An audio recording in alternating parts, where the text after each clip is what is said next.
आणि आता पाहूयात काय चाललंय राज्यात आणि देशात। बातम्या पाहूयात वेगवान स्वरूपात पुढच्या अर्ध्या तासात स्पीड न्यूज बुलेटिनमध्ये। भाजप नेते किरीट सोमय्या हे परिवहन मंत्री अनिल परबांचं अनधिकृत रिसॉर्ट तोडण्यात यावं म्हणून दापोलीकडे रवाना झालेत। त्यांच्यासोबत शेकडो कार्यकर्तेही रवाना झालेत। त्यावेळी त्यांनी चलो दापोली तोडो रिसॉर्टचा नारा दिलाय। घरातून निघण्यापूर्वी सोमय्या यांनी एक प्रतिकात्मक भला मोठा हातोडाही दाखवलाय। बुलढाणा जिल्ह्यातील शेगावमध्ये विदर्भस्तरीय ओबीसी मेळाव्याचं आयोजन करण्यात आलं। यासाठी गोवा इथल्या भव्य मंडप गोवा इथं टाकण्यात येतोय। तब्बल 70,000 स्क्वेअर फूटमध्ये हा मंडप साकारण्यात येतोय। येत्या 28 मार्चला हा ओबीसी मेळावा होणार आहे। मुंबईत कोरोना नियंत्रणात आल्यानं बहुतांश निर्बंध शिथिल झाले। त्यातच सध्या मुंबईत कोरोनाच्या अत्यवस्थ रुग्णांची संख्या ही अवघ्या 1 वर आली आहे, तर उपचाराधीन रुग्णांची संख्या 258 इतकी आहे। त्यामुळे मुंबईची कोरोना मुक्तीकडे वाटचाल सुरू असल्याचं चित्र आहे। धारावी झोपडपट्टी जवळपास कोरोनामुक्त झाल्यात जमा आहे। धारावीत गेल्या 25 दिवसात एकही कोरोना रुग्ण आढळून आलेला नाहीये। शिवाय उपचाराधीन रुग्ण संख्या देखील 0 आहे। त्यामुळे मुंबई महापालिकेच्या कोरोना विरोधातील 2 वर्षांच्या लढ्याला हे मोठं यश आलंय। पेट्रोल आणि डिझेलच्या वाढत्या किमतींपासून जनतेला दिलासा मिळण्याची आशा दिसत नाहीये। आता पुन्हा एकदा पेट्रोल आणि डिझेलच्या दरात 80 ते 86 पैशांनी वाढ करण्यात आली आहे। मुंबईमध्ये शुक्रवारच्या तुलनेत पेट्रोलच्या किमतीत 84 पैशांची वाढ झालेली आहे। आज मुंबईत पेट्रोलचे दर 112.51 रुपये प्रति लिटर इतके आहेत। राज्यातील वाऱ्याचा वेग मंदावल्यानं पुन्हा एकदा तापमानाचा पारा चांगलाच वाढण्याची शक्यता हवामान विभागानं व्यक्त केली आहे। सोमवारपासून राज्यभरातील वातावरण कोरडं होणार असून उष्णतेची लाट आणखी तीव्र होणार असल्याचा अंदाज आहे। राज्यभरातील बहुतांश शहरातील कमाल सरासरी तापमान 40 ते 41 अंशांवरती जाणार असल्याचा अंदाज सुद्धा व्यक्त करण्यात आला आहे। चीन, कोरिया इत्यादी देशांमध्ये रुग्णसंख्या वाढत असल्यामुळे आपल्याकडे सतर्कता बाळगण्याच्या सूचना राज्याच्या आरोग्य विभागानं जिल्ह्यांना दिलेल्या आहेत। यात इन्फ्लुएन्झा किंवा अन्य श्वसनाचे आजार असलेल्या रुग्णांच्या कोरोना चाचण्या करण्याच्या सूचना विभागानं दिल्या आहेत। संसर्ग प्रसार वाढू नये यासाठी ही दक्षता घेतली जाते। मुंबईत औषधांना दाद न देणाऱ्या म्हणजेच औषध प्रतिरोधी क्षय रुग्णांचं प्रमाण दिवसेंदिवस वाढतंय। 2021 मध्ये 5,861 रुग्ण नव्याने आढळले। 2020च्या तुलनेत हे प्रमाण सुमारे 23% वाढलंय। गोरेगाव मुलुंड जोड रस्ता मात्र गेल्या 4-5 वर्षांपासून रखडलेला आहे। विविध परवानग्या प्रकल्पाच्या मार्गावरती बसलेली अनधिकृत बांधकामं यामुळे हा प्रकल्प रखडला गेलाय। या प्रकल्पांतर्गत असलेली रुंदीकरणाची कामं 2023 मध्ये पूर्ण होणं अपेक्षित आहे। मुंबईतील नरिमन पॉइंट, चर्चगेट, कुलाबा परिसरातील काही निवडक रस्ते पाण्याची फवारणी करून स्वच्छ करण्याचा निर्णय पालिकेनं घेतलाय। यासाठी पादचारी आणि वाहतुकीला अडगळ ठरणारे साहित्य जे आहे ते हटवून रस्ते मोकळे करण्यात येणार आहे। या कामाला गेल्या आठवड्याभरापासून सुरुवात झाली आहे। मुंबईतील 4ही प्रादेशिक परिवहन कार्यालयात महत्त्वाची पदं रिक्त आहेत। अपुऱ्या मनुष्यबळामुळे कामाचा खोळंबा होऊ लागलाय आणि काही वर्ष ही पदं भरण्यातच आलेली नाहीयेत। परिणामी कार्यरत कर्मचाऱ्यांवरच कामाचा अतिरिक्त भार पडतोय।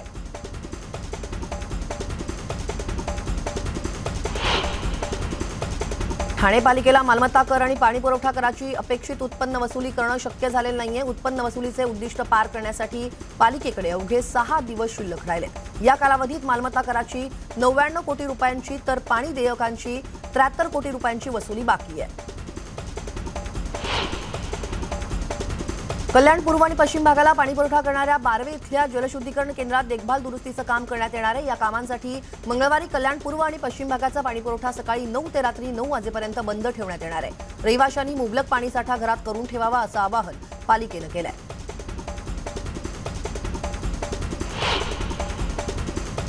अंबरनाथ शहर सध्या अनधिकृत होर्डिंग आणि बॅनरच्या विळख्यात सापडलंय। या अनधिकृत होर्डिंग आणि बॅनरमुळे शहराच्या विद्रुपीकरणात आणखी भर पडली आहे। सुरक्षेची कोणती काळजी न घेता लावण्यात आलेले होर्डिंगमुळे अपघात होण्याची शक्यता आहे।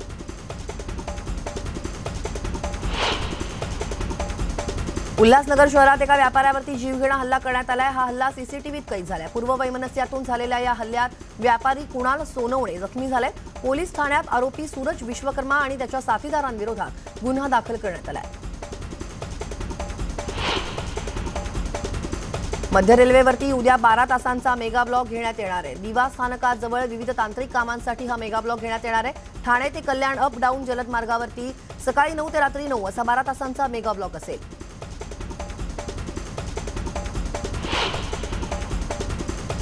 मुंबईतील दादर रेल्वे स्थानकावरती पोलीस कर्मचाऱ्यांना प्रवाशांचे प्राण वाचवलेत। अमरावती एक्सप्रेसमधून आलेल्या प्रवाशांनी चालत्या ट्रेनमधून उतरण्याचा प्रयत्न केला, पण त्याच दरम्यान या प्रवाशाचा तोल जाऊन प्रवासी चालत्या ट्रेनमधून पडायला लागला। दरम्यान प्लॅटफॉर्मवर बंदोबस्ताच्या ड्युटीवरील कॉन्स्टेबल ऋतुराज राठोड यांनी प्रसंगावधान दाखवलं आणि प्रवाशाला ओढत प्लॅटफॉर्मवरती आणून त्याचा जीव वाचवला। हिंदूंची मंदिरं सरकारच्या ताब्यात असून ती पुन्हा संत महंत यांच्या ताब्यात दिली पाहिजेत अशी मागणी महामंडलेश्वर अखिलेश्वरदास महाराज यांनी पंढरपुरात केली आहे। उद्धव ठाकरे सत्तेसाठी वेडे झाल्याची टीका सुद्धा त्यांनी केली आहे।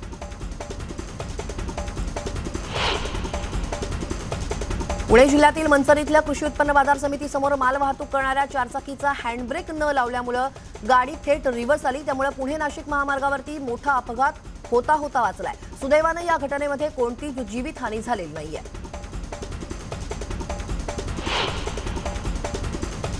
मुंबई पुणे यशवंतराव चव्हाण द्रुतगती मार्गावरती खोपोली गावच्या हद्दीत पहाटे केमिकल टँकर रसायन मार्गावरती पडलं, त्यामुळे या 2 अवघड वाहनं घसरून रस्त्यावरती उलटली आणि मुंबईवरून पुण्याला येणारी वाहतूक धीम्या गतीने सुरू होती। रस्त्यावर सांडलेलं रसायन हे स्वच्छ करण्याचं आवाहन कर्मचाऱ्यांसमोर आहे।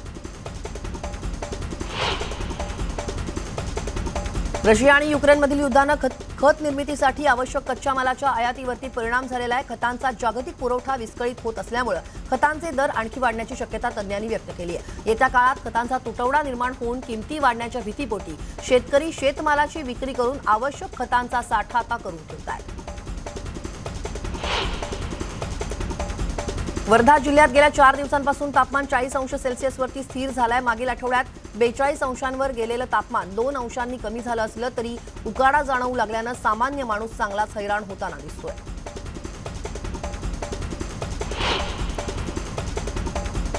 उल्हासनगरमधील एका जीन्स कारखान्याला रात्रीच्या सुमारास भीषण आग लागली। कॅम्प नंबर 3 भागातील पेलुमल कंपाऊंडमध्ये जीन्सचा मोठा कारखाना आहे। आगीत कारखाना जळून खाक झालाय।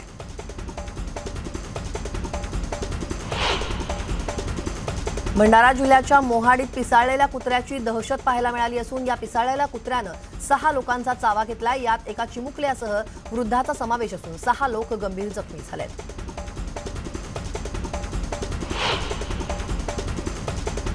राष्ट्रीय महामार्गावरील 60 किलोमीटर अंतरावर असलेले टोल नाके बंद करण्याचा निर्णय केंद्राने घेतलाय। नांदेड हैदराबाद महामार्गावर जिल्ह्यांतर्गत जरी जायचं असेल तरी 2 वेळा टोल भरावा लागतो। आता या निर्णयामुळे वाहनधारकांची लूट थांबणार आहे। दरम्यान केंद्राच्या निर्णयाचं वाहनधारकांनी स्वागत केलंय।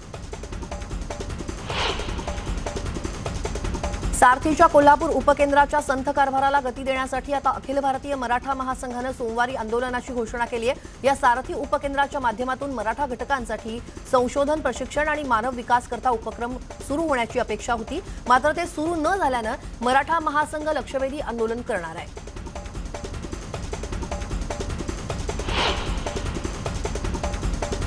जळगावच्या बिडगाव शिवारात असलेल्या कुंड्यापाणी इथं भेसळयुक्त दुधाचा गोरखधंदा करणाऱ्या टोळीवरती छापा टाकून पोलिसांनी 4 संशयितांसह तब्बल 11 लाखांचा मुद्देमाल जप्त केलाय, तर यातील एक आरोपी फरार झालाय। अन्न व औषध प्रशासनाच्या अन्न सुरक्षा अधिकारी आणि पोलीस महानिरीक्षकांचं विशेष पथक, स्थानिक गुन्हे शाखेच्या पथकानं सुद्धा संयुक्त पथकानं ही विशेष कारवाई केली आहे। गुढीपाडव्यापासून विठुरायाचं पदस्पर्श दर्शन सुरू करावं या मागणीचा प्रस्ताव मंदिर समितीनं राज्य सरकारकडे पाठवण्याचा निर्णय घेतलाय। काल विठ्ठल रुक्मिणी मंदिर समिती सदस्यांची बैठक पार पडली आणि या बैठकीमध्ये हा महत्त्वपूर्ण निर्णय घेण्यात आलाय। गुढीपाडव्याच्या मुहूर्तावर विठुरायाचं पदस्पर्श दर्शन सुरू होण्याची शक्यता वर्तवली जाते।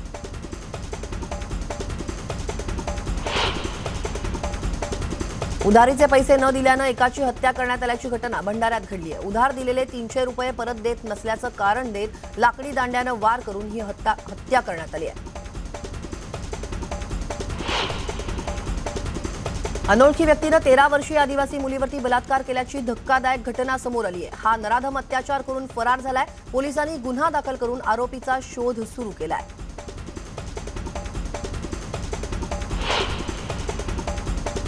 चारित्र्याच्या संशयावरून गर्भवती पत्नीचा खून करणाऱ्या पतीला जन्मठेपेची शिक्षा ठोठावण्यात आली आहे। जालना जिल्हा आणि सत्र न्यायालयानं शिक्षा सुनावलेली आहे। 4 जानेवारी 2021 साली ही घटना घडली होती। धुळे जिल्ह्यातील साक्री इथं मुस्लिम समाजानं भोई समाजाच्या नागरिकांवरती हल्ला केला होता। हल्ल्याच्या निषेधार्थ जळगाव जिल्ह्यातील वरणगाव इथं भोई समाज बांधवांनी पोलीस स्टेशन समोर निदर्शनं करून हल्ल्याचा निषेध केलाय। योगींच्या मंत्रिमंडळामध्ये काही नव्या चेहऱ्यांचा समावेश करण्यात आला असून आधीच्या सरकारमधील तब्बल 26 मंत्र्यांना डच्चू देण्यात आलाय। योगी आदित्यनाथ यांच्या सरकारमध्ये 2 उपमुख्यमंत्री असतील। केशव प्रसाद मौर्य आणि ब्रजेश पाठक यांच्याकडे उपमुख्यमंत्री पद देण्यात आलंय।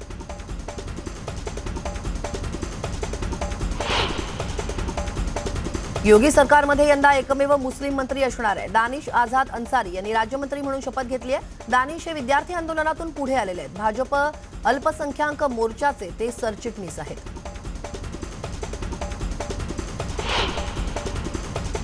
केंद्रीय सांस्कृतिक पर्यटन आणि विकास मंत्री किशन रेड्डी यांनी आज नवी ईशान मंथन या 3 दिवसीय ईशान महोत्सवाचं उद्घाटन केलं। 25 ते 27 मार्च या कालावधीत 3 दिवस चालणाऱ्या या कार्यक्रमात ईशान्य भारतातील संस्कृती, कला, संगीत, लोकनृत्य, हस्तकला आणि पारंपरिक पाककृतींची ओळख करून घेण्याची संधी मिळणार आहे। राजधानी दिल्लीत लाल किल्ला महोत्सव भारत भाग्य विधाता कार्यक्रमाचं उद्घाटन करण्यात आलं। यावेळी लाल किल्ल्यावरती प्रोजेक्शन मॅपिंग शो दाखवण्यात आला। यावेळी मातृभूमी या विषयावरती संपूर्ण लेझर शो करण्यात आला। जम्मू काश्मीरच्या रामबेन जिल्ह्यात पंतप्रधान राष्ट्रीय डायलिसिस प्रोग्राम अंतर्गत डायलिसिसवर असणाऱ्या रुग्णांना मोफत उपचार मिळणार आहेत। केंद्र सरकारकडून राबवण्यात आलेल्या या योजनेचा फायदा किडनी रुग्ण घेऊ शकतात, ज्यांना डायलिसिसची गरज आहे। या योजनेचा लाभ जिल्हा पातळीवरती घेण्यात येणार आहे।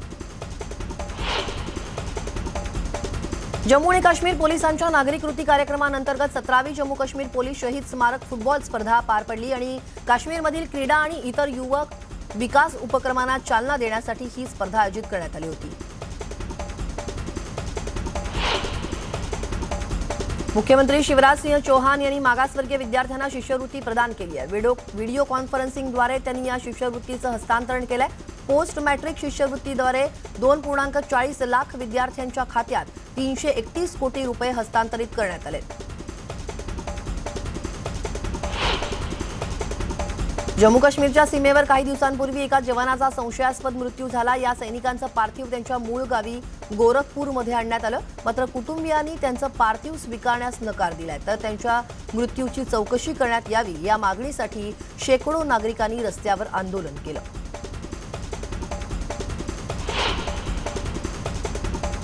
इंफाळमध्ये जिल्हा पोलिसांनी एका ड्रग्ज विक्रेत्याला अटक केली आहे। या ड्रग्ज विक्रेत्याकडून तब्बल 67,900 कॅप्सूल, 135 ग्रॅम हेरोईन पावडर जप्त केली आहे। या संपूर्ण ड्रग्जची किंमत स्थानिक बाजारात 1.20 कोटी रुपये आणि आंतरराष्ट्रीय बाजारात 9 कोटी रुपये।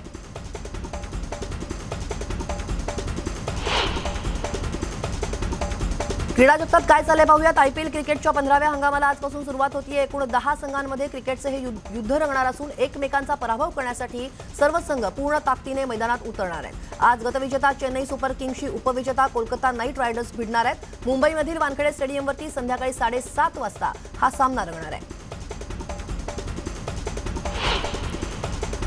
बीसीसीआयची पुढील वर्षांपासूनची महिलांच्या इंडियन प्रीमियर लीग क्रिकेटला प्रारंभ करण्याची योजना असल्याची माहिती अध्यक्ष सौरव गांगुलीनं दिली आहे। एक वर्षाच्या विश्रांतीनंतर यंदा महिलांचे 4 प्रदर्शनीय सामने होणार आहेत।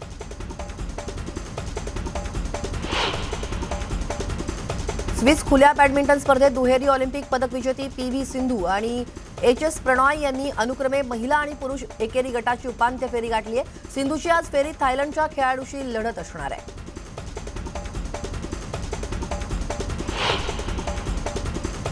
भारताच्या सायना नेहवालचं स्विस खुल्या बॅडमिंटन स्पर्धेतील आव्हान संपुष्टात आलंय। जागतिक क्रमवारीत 23व्या क्रमवारीत सायनानं 64व्या क्रमांकावरील किसोनाकडून हार पत्करली आहे।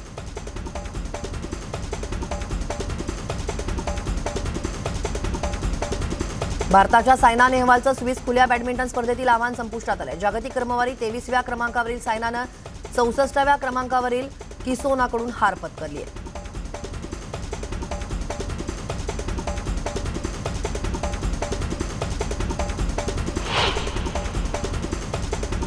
द काश्मीर फाईल्स नंतर विवेक अग्निहोत्रींनी आणखी एक सिनेमाची घोषणा केली आहे. विवेक अग्निहोत्री दिल्लीमध्ये झालेल्या दंगलींवरती द दिल्ली फाईल्स हा सिनेमा बनवणार आहेत. विवेक यांच्या आगामी सिनेमातही कोणतेच मोठे कलाकार असणार नाहीयेत.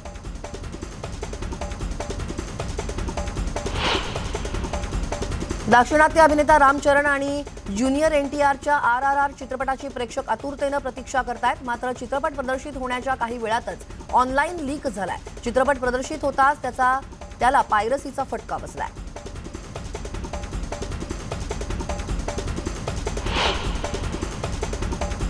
बॉलिवूडचे प्रख्यात सिनेमॅटोग्राफर कबीर लाल यांनी दिग्दर्शित केलेल्या अदृश्य चित्रपटाचं पहिलं पोस्टर रिलीज झालंय. अभिनेता पुष्कर जोगनं हे पोस्टर आहे ते शेअर केलंय. अदृश्य 13 मे रोजी चित्रपटगृहात प्रदर्शित होणार आहे.